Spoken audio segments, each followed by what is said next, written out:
Excitement around horse racing, but there are people out there who would like to see horse racing banned. We had a chance to speak to community activist Martha Sullivan, who says with the possibility that sports betting will soon be legal in California, she would like to see no more betting on horse racing. You know, we have two propositions on the ballot this November to make sports betting legal. And so it's time to let the horses off the hook so that they're not risking their lives literally every day so the human can gamble. She acknowledges there's been substantial progress over the last few years in helping keep horses safe, but she says racing still presents a major problem.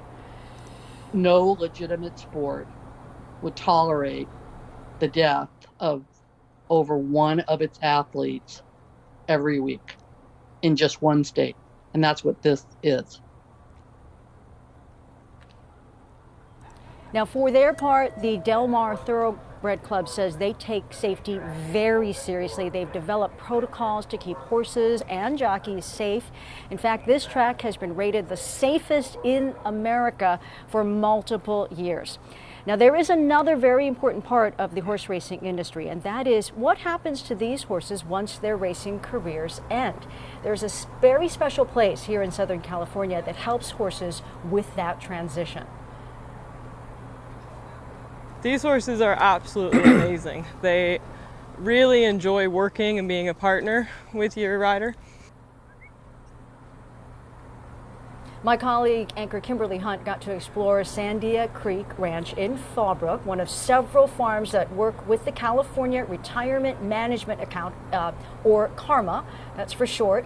Think of it as a getaway to figure out a new life for these horses. Now, to find out more, we don't have to take you all the way up to Fallbrook because we have the board president of CARMA with us right here, Billy Koch. Thank you so much for being here. Thank you, Virginia. It's a pleasure. So can you explain to folks, how does CARMA connect retired horses with these farms? Well, it's what we do. This organization was started probably 20 years ago by a woman named Madeline Auerbach, and with this knowledge that these horses, many of them that you mentioned, when they're done racing, someone needs to support them.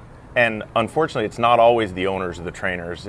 So there needed to be an organization that came along, raised money to make sure that they have a place to go when they're done racing. It's very simple. It's a simple concept. We say aftercare is not an afterthought.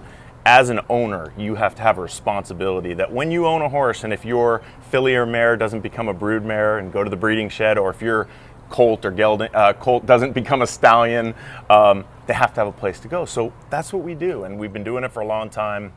We have a tremendous support of the racing industry, and what we do is we have a placement program, so trainers and owners can come to us and say, hey, my horse is injured or my horse is done racing and I need to find him a place to go. And we then go out, find all these little places, and it's been working for a long time, and our organization continues to get stronger as we continue to get out there in the community.